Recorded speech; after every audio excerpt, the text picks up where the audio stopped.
Welcome in, everyone, to the Rochford Files on a Wednesday night.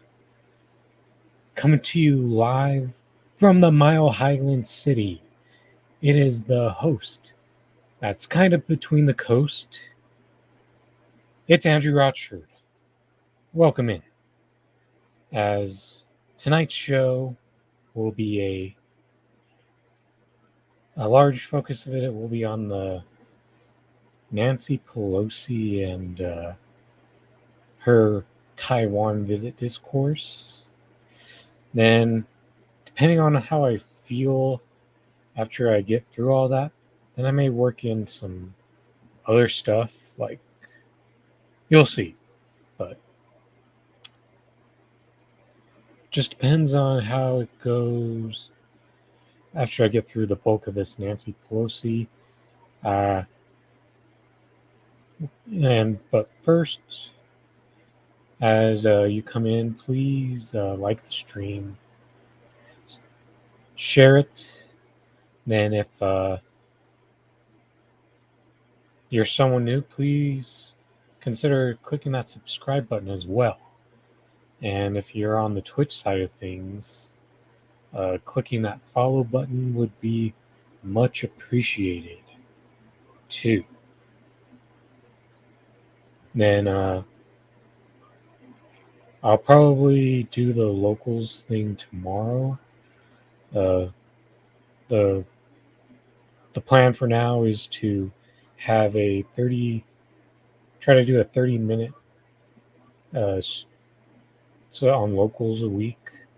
So that means I'll do that Bill Russell tribute tomorrow for locals. So I'm a bit behind the eight ball on that one. I slacked off, so I'll have to try to figure out a way to fit that segment in sometime tomorrow night, because I gotta work on spreading my wings, so to speak, on other platforms, especially since I've slacked on getting the content up on Rumble and Odyssey. With that being said, now's a good time to keep going where we've left off with this whole Nancy Pelosi and her visit into Taiwan on earlier in the week. So let's start here. And we'll go with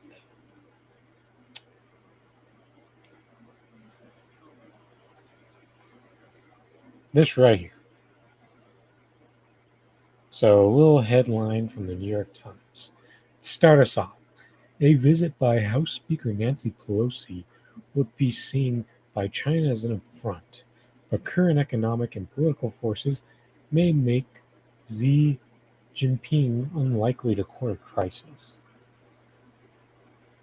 So this right here is an example of, as usual, the corporate media pushing for its agenda, the anti-China agenda, which means the United States is probably gonna ramp up the escalations, you would imagine, a lot like they decided to do with the whole Russia-Ukraine proxy war, when the United States has given an absurd amount of money to Ukraine for them to just burn it. And this is the type of thing that could happen with China next, and very well possibly simultaneously. Let's continue to go through the replies here, and it's got to be pretty obvious that there's going to be a way for Nancy Pelosi to personally profit from this. And that's a reason why she was the one who made the visit.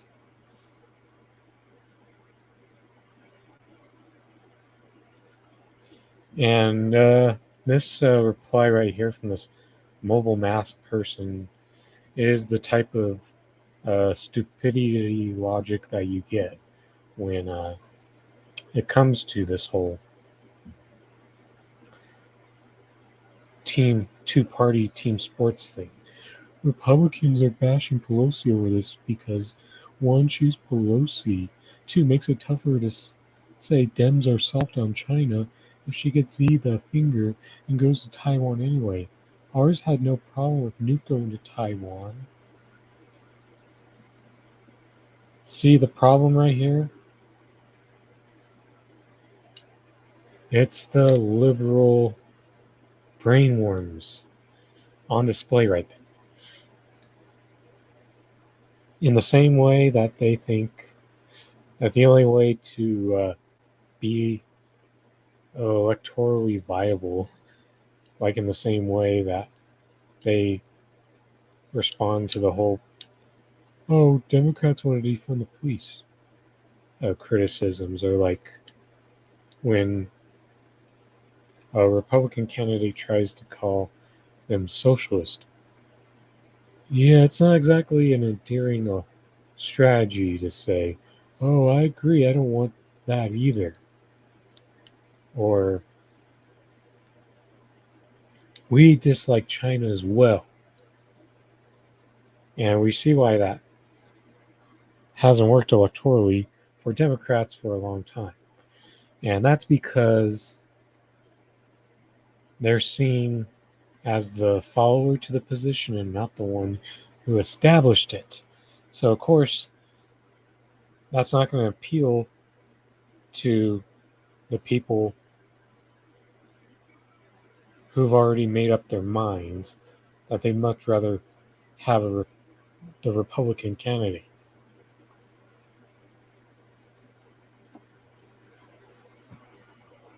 But the other major theme that you could see is problematic throughout this article that was posted back on Monday.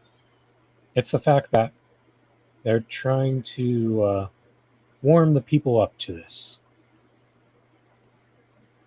You know, the whole manufacturing consent of getting the propaganda across to push the anti-China rhetoric again. And what better way than to conjure up some words that make what Nancy Pelosi's doing as noble and courageous. When the reality is, it shouldn't fucking matter who is trying to make this whole visit to Taiwan right now, because this should be seen as psychotic, what this could lead us into. Because once the United States gets China involved, then we know all bets are off. Because we know that China and Russia will both join forces against the United States. And it's safe to assume that any other country who's been victimized by the imperialism put forward by the United States would probably be leaning more towards that coalition. While on the other hand, you just got the NATO countries. And what you're seeing right now is a bunch of countries that are getting weakened by the way that they are all trying to sanction Russia, and it's backfiring on them. And it's turned into this boomerang where it's actually hurt themselves much more than has hurt Russia. Look, the ruble is as high as it's ever been. The euro's declining. The US dollar is declining. But sure, let's continue to go off about how Russia and Putin is a war criminal, or Xi Jinping is a war criminal. The real ass war criminals reside in the United States. Doesn't matter, red, blue, they're all in on this shit. And the whole theater or rotating aspect of this all, it is all pretty damn meaningless when you take it all into consideration. And I'll explain why, because the Senate today finally officially had that vote to allow Finland and Sweden into NATO. But we've got more to dissect here with this whole Nancy Pelosi and Taiwan discourse. But first, got to add that when Pelosi finally got into Taiwan, they used a strategic way of flying there to avoid Chinese military.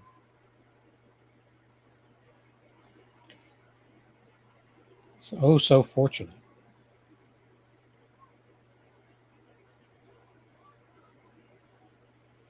But I think, as usual, Nick Cruz of Revolutionary Blackout Network has a pretty sound analysis of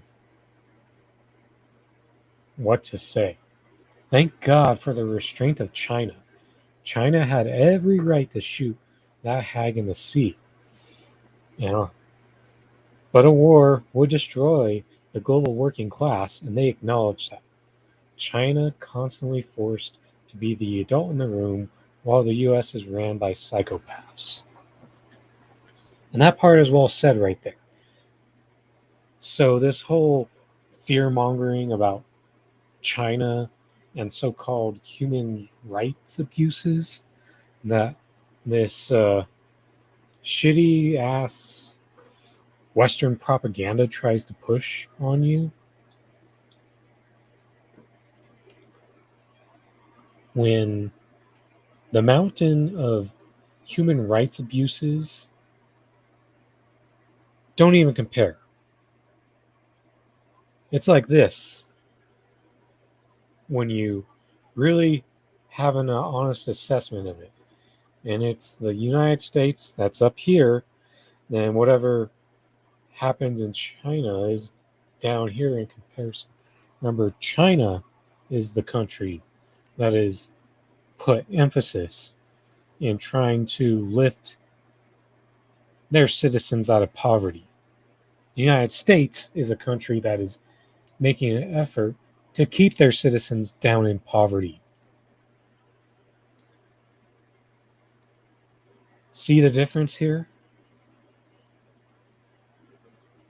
And this whole stupid shit about trying to equate the Chinese Communist Party as some authoritarian dictatorship, like some of this propaganda is included, while you ignore how blatant the authoritarian is here. Doesn't matter whether it's a red or blue flavor. It's going to be bad either way. Just like with your red or blue fascism. It's just like Pepsi or Coke. There's hardly any difference to it. In the grand scheme of things, no matter how much that small vocal minority tries to argue that it is, it's really not. In the grand scheme of things, in the global dynamics in which that exist, where the United States is the empire, while China is a growing force because they are no longer dependent on the United States, especially with the way that the United States is actually more dependent on China for all the stuff that they import here. The entire world just saw the United States act unbelievably reckless for no reason. This is why the United States empire is in decline, and other countries are preferring to work with China. Humanity will be better off with China disputing US's unipolar dominance, and it's clear now. And I'm glad for it. And I enjoy the moments where someone in China is ready to call out the human right abuses that take place right in the United States. The which is supposed to be the so-called greatest and freest place in the world.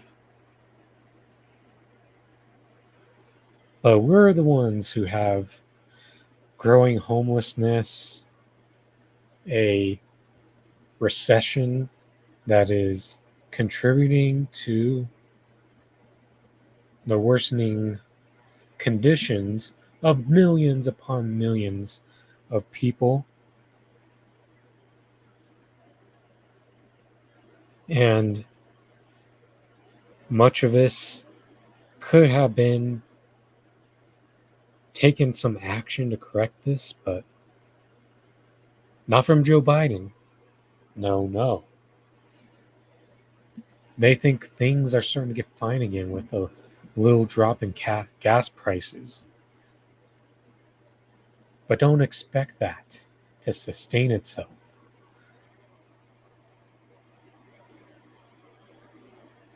But let's be real.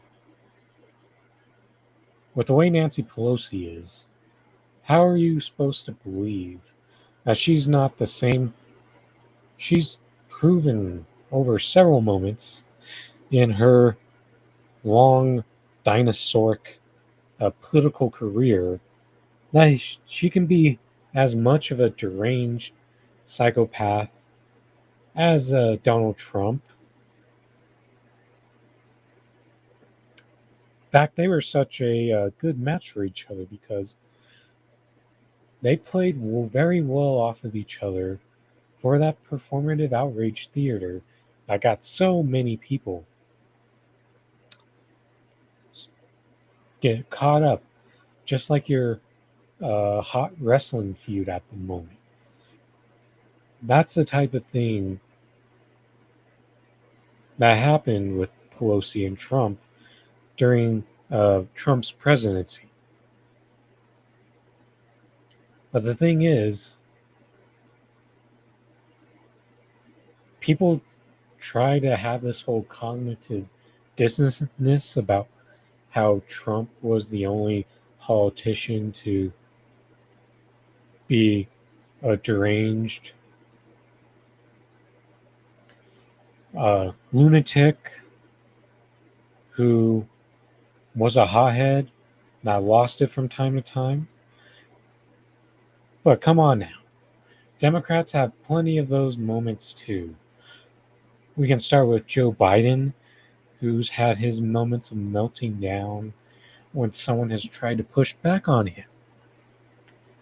Then next would be Nancy Pelosi. Remember when a bunch of protesters yelled at her office? You remember that little meltdown?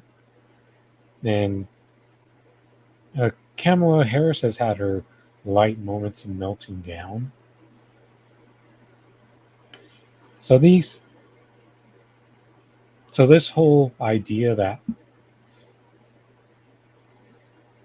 Republicans are the only ones who could be crazed lunatic hotheads is asinine.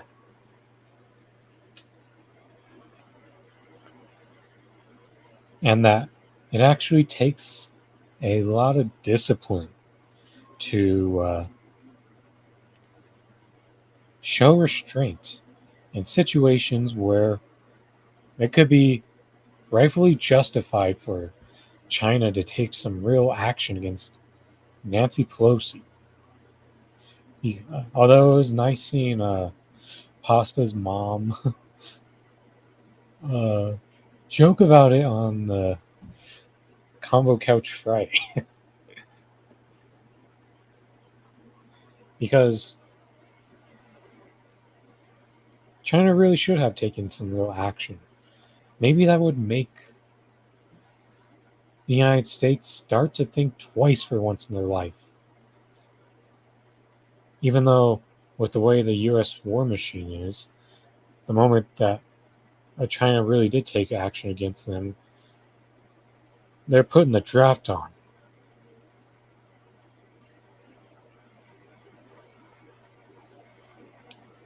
So let's go through this whole search here and see if there's any. Oh, wait, that's a bit too soon. Gotta go here next.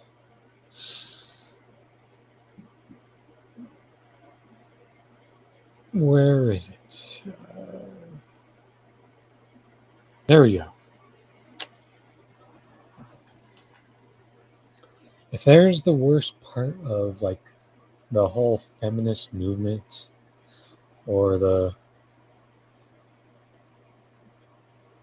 inclusiveness, it's when it gets used to justify war.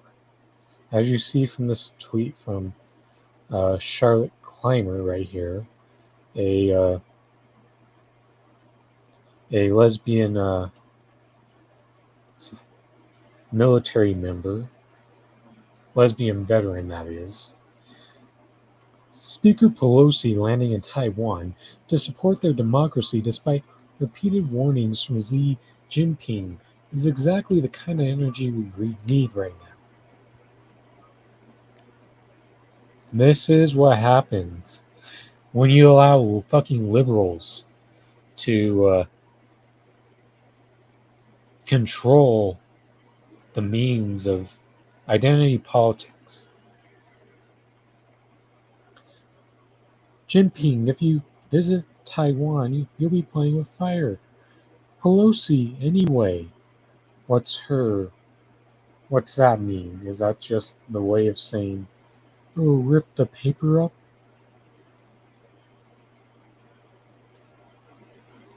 But yeah, a person like Charlotte Kleiner would really just be perfectly damn fine with girl boss power when it came to starting war.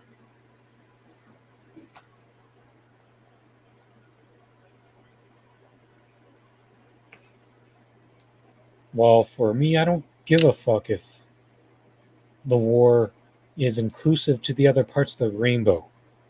I don't want no fucking wars. Doesn't matter whether it's a coalition of conservatives and racists in that war machine, or if that war becomes more woke. It doesn't matter. War is still war.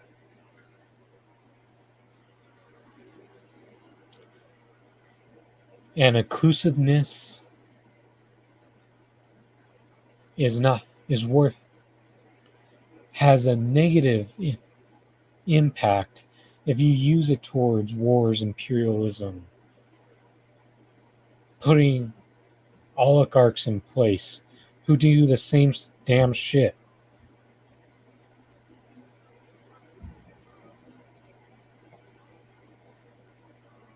You know, the whole identity politics thing could actually work right if applied in a correct way, like as in policy that actually targets the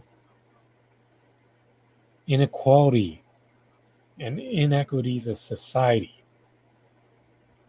But you got to couple that with correct policy.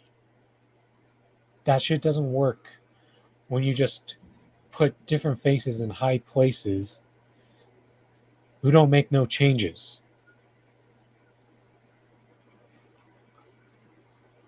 And what the Democratic Party has been showing its ass on, especially from the moment that Joe Biden has taken office, is the fact that they'll try to throw as many colors into that rainbow war machine as they possibly can.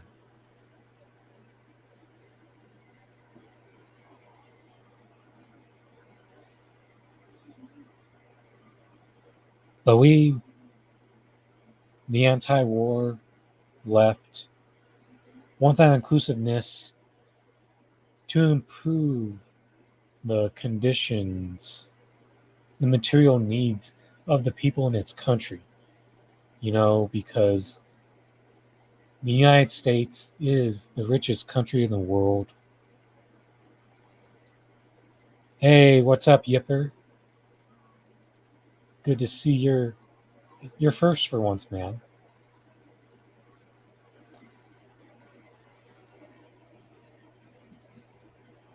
But yes, the richest country in the world, but the amount of poverty, homelessness, food insecurity, the overworked people, that doesn't get talked about enough. Because the United States only has first world aesthetics with a large amount of its citizens functioning like they're in a developing country. But at the same time, the capitalist oligarchs force their hand into spending that people in actual developing countries don't get to have. Think about all the stuff that the capitalist oligarchs make essential here. And like it's hard to do things without your phone. It's hard to do things without Wi-Fi. Two of the biggest examples of things that, if you're in an actual developing country, those are things that you probably just let go and live without. But not, oh, but this country is unique in the fact that they'll have you struggling, but just enough to make sure you are able to keep up with all that essential technology, so to speak. But the point here is really the fact that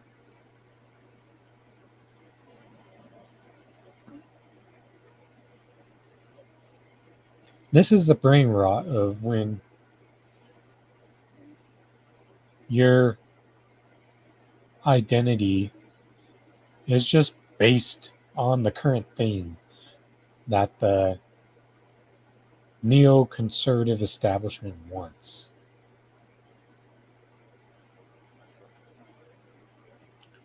So let's go through and I think I'm just going to scroll through the Nancy Pelosi and Taiwan tweets for a bit and see if there's anything interesting that sticks out to me while I look through the Twitter search. I think let's give it a quick refresh.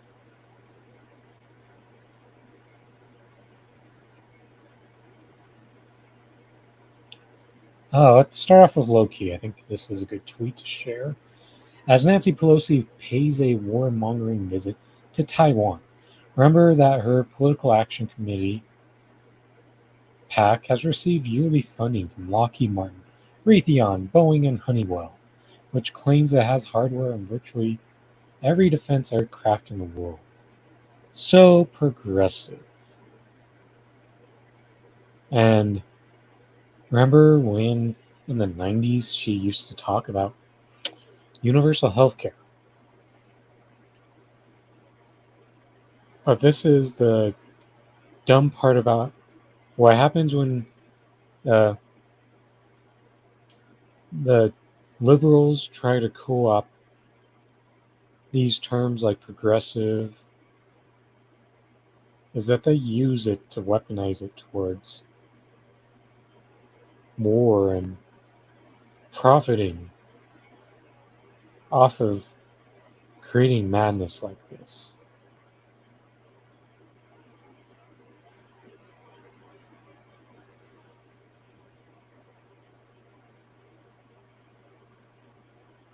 Caitlin Johnstone, she doesn't miss very often. The U.S.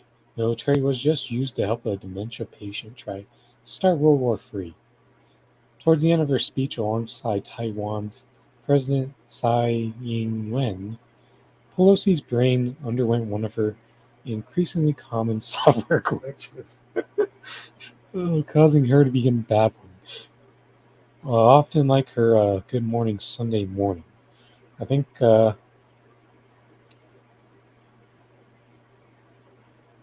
yeah, here's a good example of that. As thanks to Max Blumenthal. The parliamentarians, and our earliest sources of strength is democracy.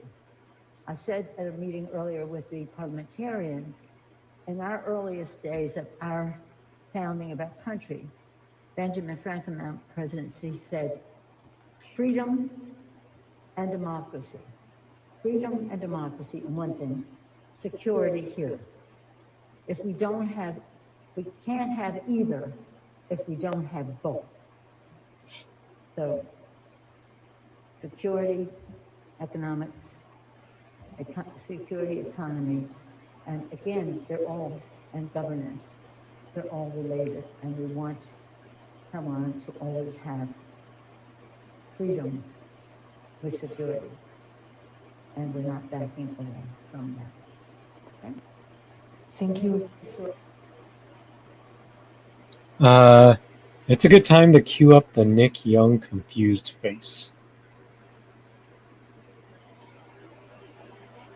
But when you talk about freedom and democracy, it's just a pretty damn big oxymoron when it comes to the way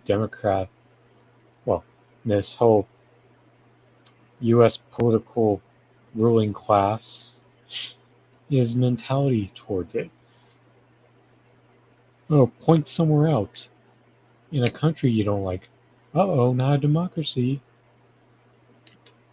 Even though we know that the countries that the United States accuses of not being a democracy are actually the ones who are a better democracy than what you see in the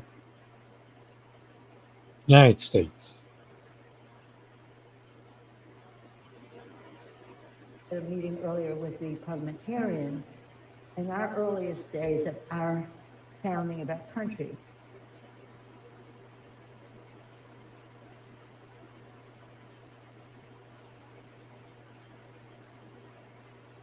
And this is why it should be so easy to be so diametrically opposed to the duopoly. Come on. Well, I don't agree with Nancy Pelosi. I believe in her right to travel to Taiwan without anyone's permission. No one in Congress should take orders from communist China.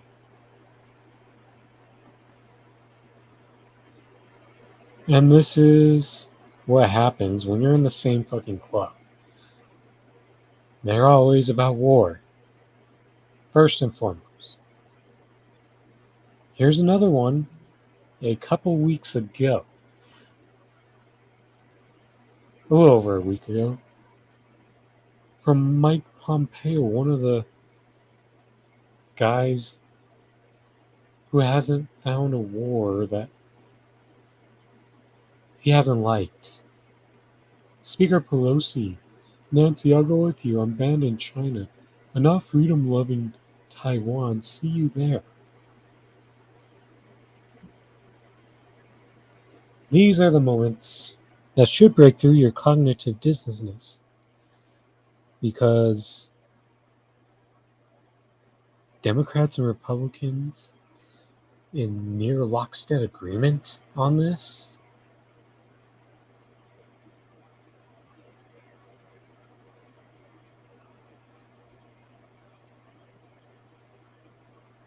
Oh, yeah, that's a good thing to point out, though. Speaker Pelosi calls Taiwan a country, but then says the U.S. respects the one China policy. You can't have it both ways.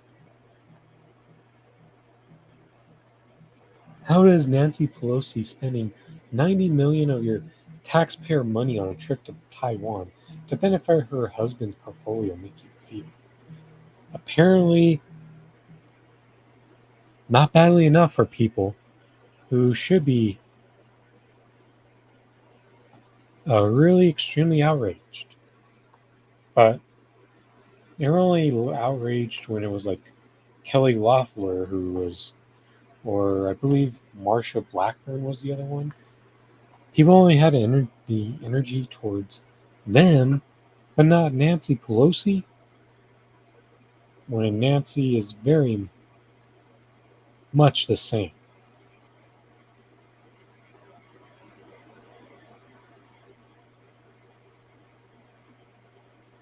Then Friends of Socialist China. We stand in China's just its response to this infringement of its sovereignty. We join with the brave people of Taipei who gathered outside of Pelosi's hotel to demand, in words that echo and resonate, from Cuba to Korea to Venezuela to Iran, Yankee go home. Saw those signs. I'm definitely in support of that. Let's see. Oh yeah, by the way, a quick little shout out to Indy, Indy Left, for including me now into the sharing rotation. So it is nice when I set up a new stream on YouTube and voila, a couple minutes later, Indy shares it for me. So thanks so much, Indy, and thank you for the help, and hopefully we'll see the growth soon. AWCSN. It's honestly crazy how people struggle to get their notifications in a timely manner. It's not an experience that I really relate to.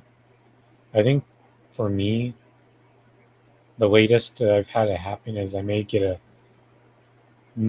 notification late, like 5 minutes late after the show starts, but I've never had anything worse than that in my experience. Uh, Sorry to hear your phone's dead, Kelly. Uh, Maybe she should use her TV for YouTube or a laptop. Just a couple ideas to throw out there for Kelly. Hope the weather's nice for you out there in Oregon, WCSN, man.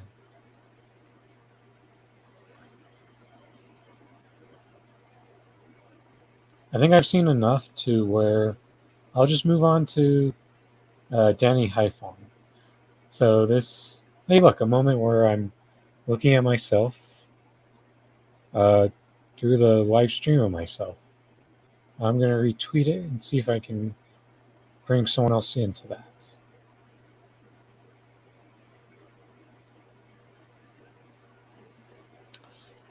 But We'll go next to someone who's pretty well versed on what's going on in Asia, specifically China, with a look at some of the recent tweets that Danny Haifong has shared on this.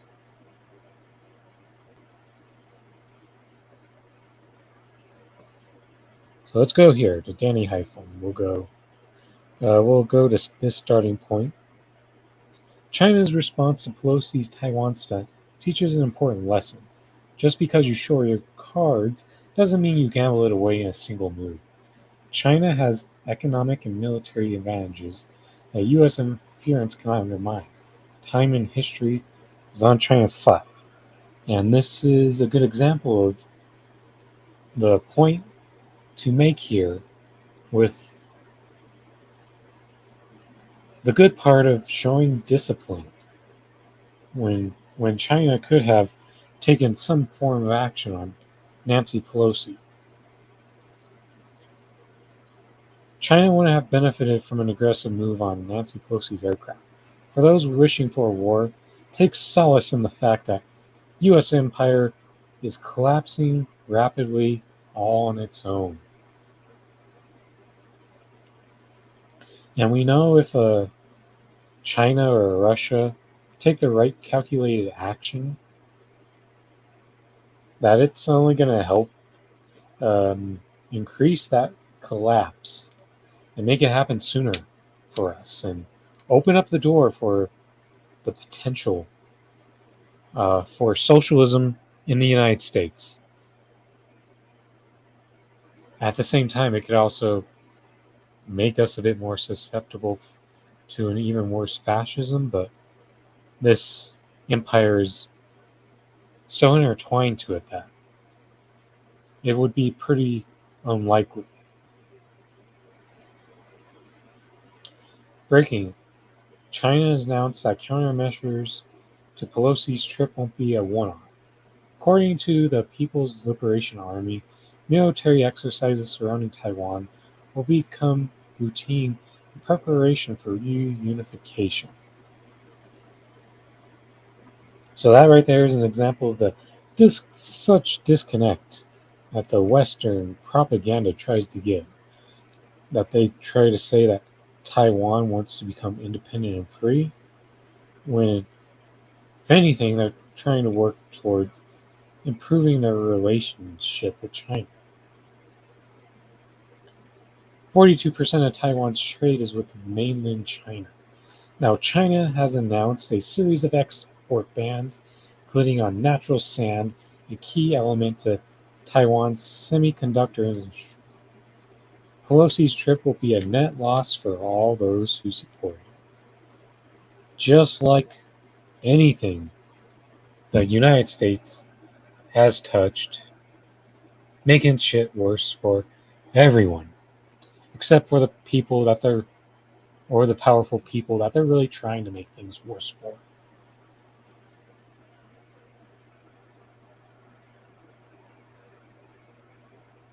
I see you, WCSN. Hopefully that weather will calm down soon.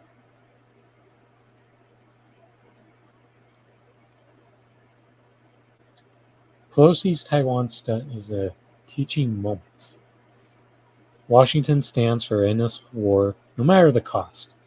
China stands for peace, but will defend itself when necessary. It should be clear which of the two deserve our support and which does not.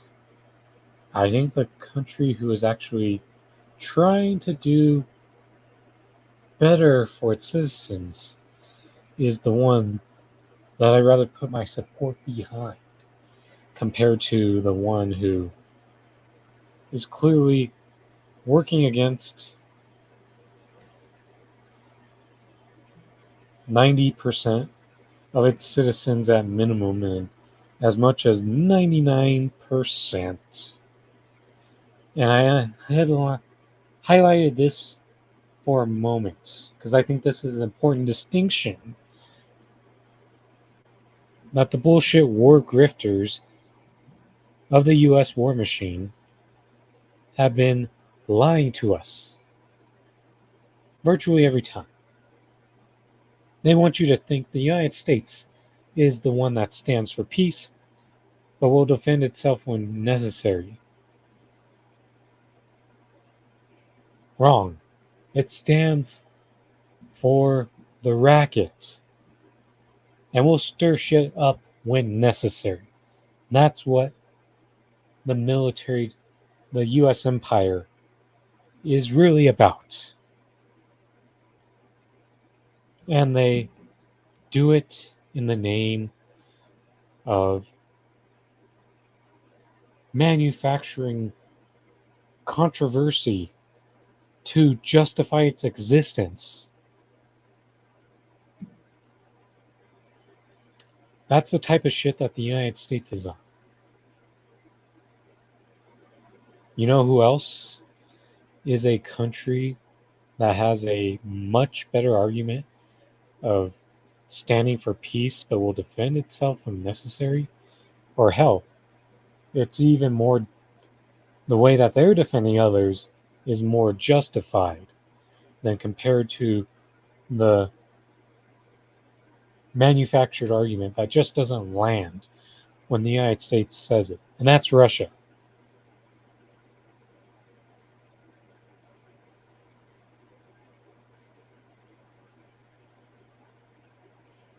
The One China principle is not merely words, it is codified by 3 joint communiques between the United States and China. It is recognized by international law under UN Resolution 2758. The United States is therefore trampling on diplomacy in favor of war, using Taiwan as a pawn.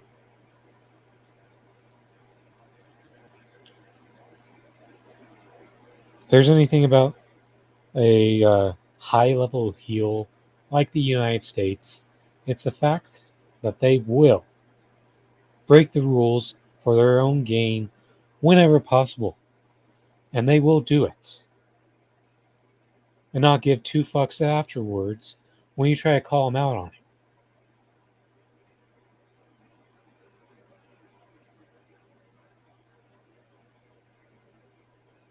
Aha. This is the latest thing, as Danny Haifong points out too, and I think the last tweet that I'll read of his. I don't know who needs to hear this, but I think this transitions well into the next thing I'm about to get into. But this flag means Republic of China, not Taiwan. It might be good to study history before latching on to the US empire's latest propaganda stunt. You know, the next person, for some reason, this guy, he trends a lot on the Twitters. And he's in support of the current thing. Let's go see why Vaush Limbaugh is trending. A guy who's given libertarian socialists such a bad name that other people who tried to call them, who thought of themselves as libertarian socialists, abandoned the label.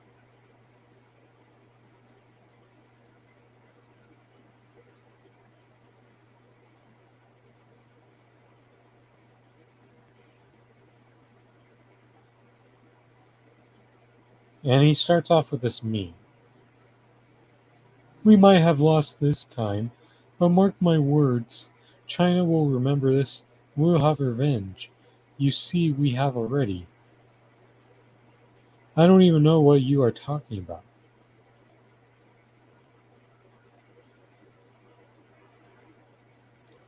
And this is CIA shit. I am a Taiwanese nationalist because I love freedom and peace. Seriously, I can't believe how guys like this get so many people listening to. And this is why the State Departments love BreadTube, because they get people like Vosh who will talk in like partially social values, but then they'll uh, direct them into supporting everything that the U.S. empire does. The previous thing, which is still kind of interwoven in, was supporting Ukraine. And now Vosh has moved on to being a useful idiot for the U.S. Department's talking points of Taiwan.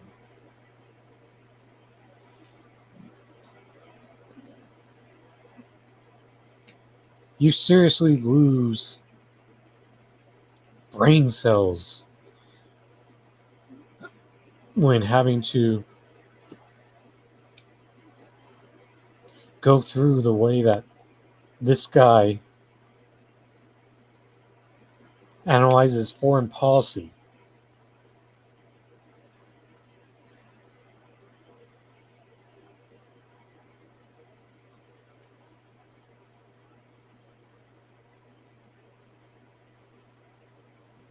And this right here, another tweet. How's this tweet in quote to this right here? How's that any different than the analysis you hear on corporate media? That should sound essentially the same.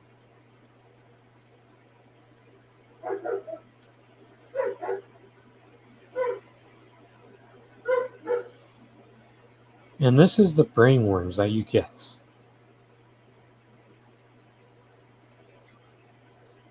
They defend the white supremacist based colonizing coalition known as NATO. And they also very much adopt the talking points of, you guessed it, the liberals who endlessly defended the Nazis in Ukraine.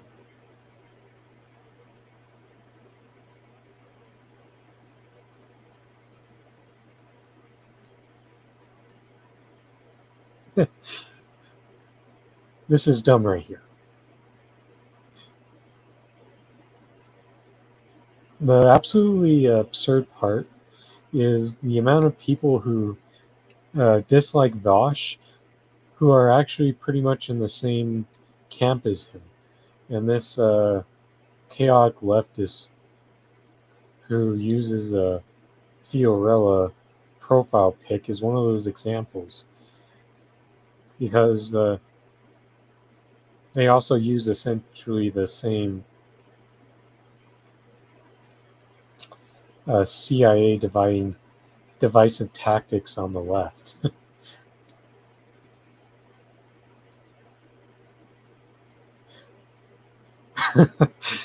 This is too true. This is how they're done with the Ukraine virtue signaling, and they're going to use a flag that they think represents Taiwan.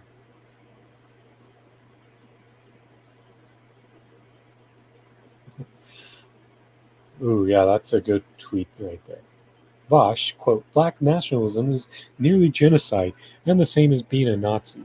Also Vosh, Taiwanese nationalism and Ukraine nationalism, which often includes actual neo-Nazi factions, is awesome. See that right there? You don't even have to spend time watching the guy at all. And you just know that when people share this stuff, you just know that it's pretty damn true.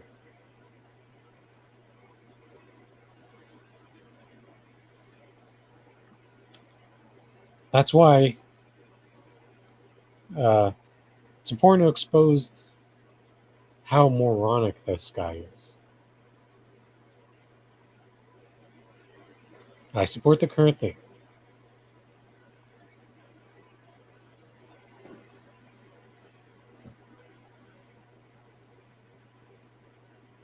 Even worse.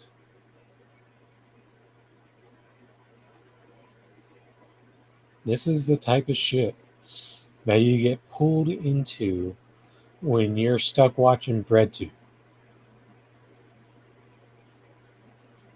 You got dipshits like Vosh who will co-opt war and left values together when they're extremely antithetical, to say the least.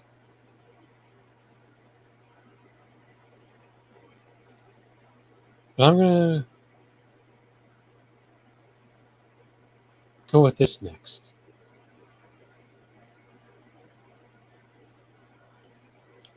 And I do think that I'm going to just leave it at this for tonight's stream.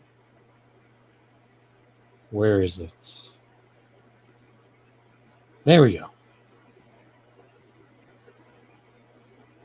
Let's see the intellectual consistencies that liberals have when people who bring good logic to the table flip it on its head on them, like Hadri Nasrallah.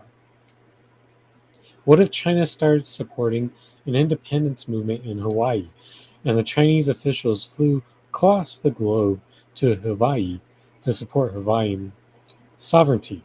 How would the United States react? What if Russia decided to build a military base in Mexico, bordering the United States? How would the United States react?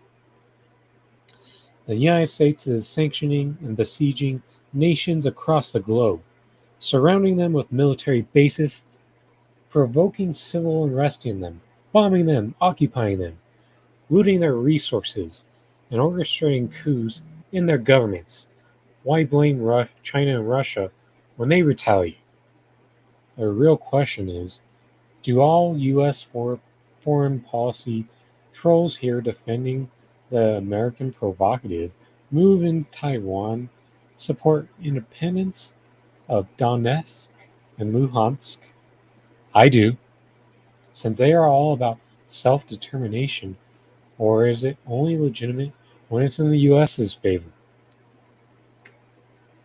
And that's been the basis of why Russia has stood up to Ukraine, because Ukraine has been bullying the Donetsk and the Luhansk for years now. And Russia decided to stand in defense of them and said enough is enough. That is why Russia took action back in late February. It wasn't because Putin is this greater war criminal than anyone that the United States could stack up in their motherfucking war criminal super teams.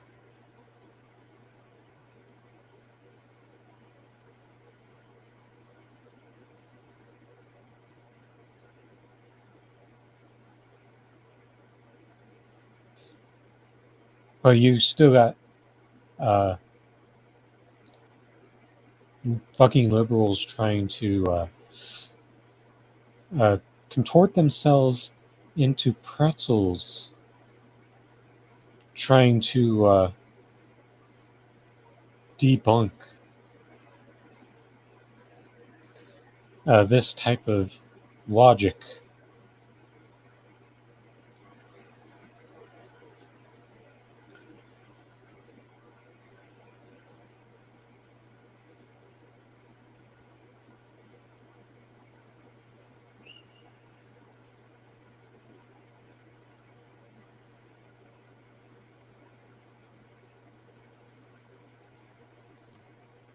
But too many people don't get that the hypocrisy lies in the United States.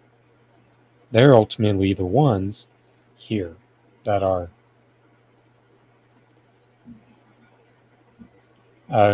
doing psychopathic, crazy ass shit.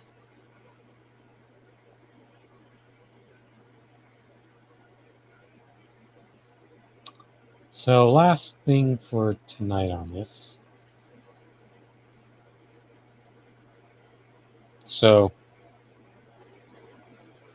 we gotta give a little bit of time towards this.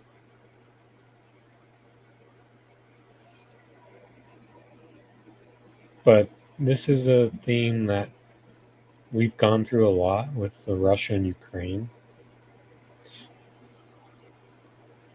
where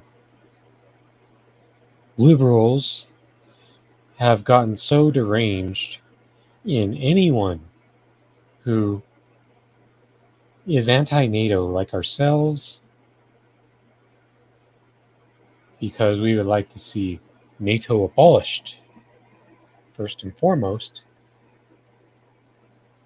because we want the Western war machine to be taken down. And this type of derangement is an example. Imagine saying you're American first and still vote against adding two powerful countries to our NATO alliance, strengthening our national security and our standing in the world. Imagine being Josh Howard. Imagine thinking that NATO is in interest of national security and standing in the world, when the reality is it's really about strengthening a profiteering coalition.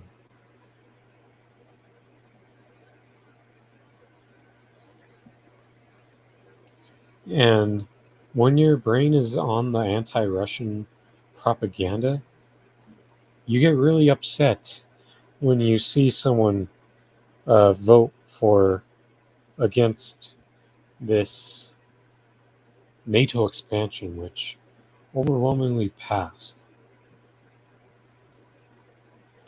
But a couple days ago, Josh Hawley gave an explanation, and the explanation really just ties back to China. He just wants the US war machine to put all of its resources and energy into China. So that's the only reason why Josh Hawley even voted for it in the first place. And no stupid idiot John Cooper. Being anti NATO does not automatically make you anti American. You know, pro America would truly be opposing the US empire. It would be opposing the NATO,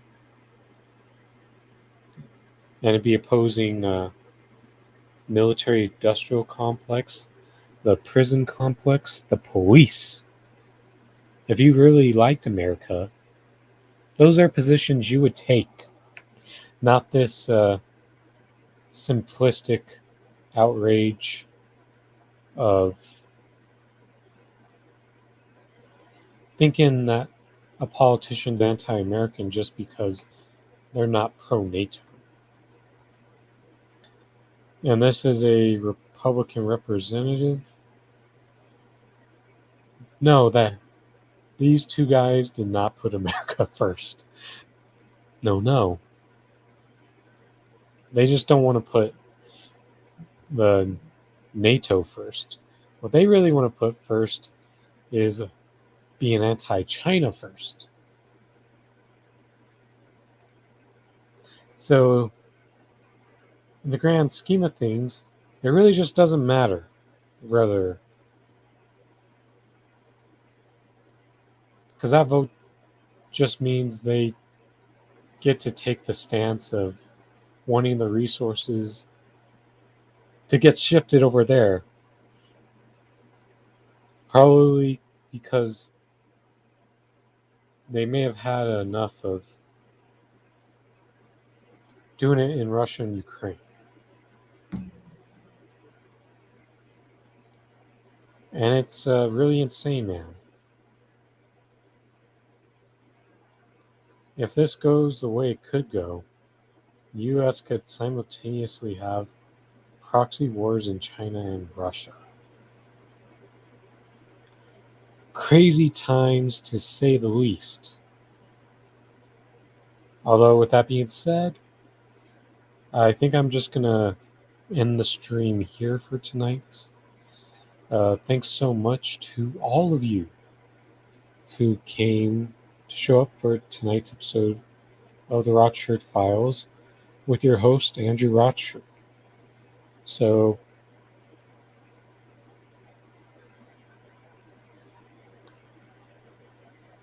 Leah, it's been a while. It's good to see you here again. And that's the damnest truth. China could take out the U.S. in many ways. And for the people who think that the United States has China by the throat, it's the other way around. Look at how dependent they are. But with that being said, please go to the like, share, subscribe if you haven't on the YouTube end. Follow on Twitch. Please go to the new locals page. Locals dot the Rochford Files dot the locals dot wait, getting twisted. The Rochford Files dot locals.com.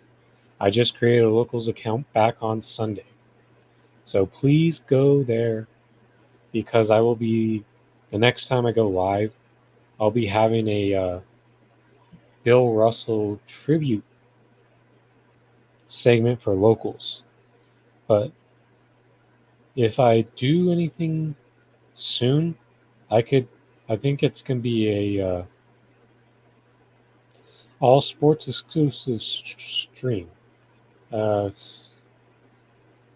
Especially the Vin Scully death that happened last night, for one. Also, need to talk about the LIV tour. I'm not really a golf guy, but the money ties make it important to discuss, especially since there's some new developments to where I'll finally give that stuff some time. And Deshaun Watson, so that's another thing. Oh yeah, the crossover. We're due for one of those. So I'm not sure what time I'll be doing that at, but the next time I do have a stream, I'll be doing the crossover. I think it'll be the third episode since I've officially named it that. And with that being said, this is Andrew Rochford saying goodbye and good night.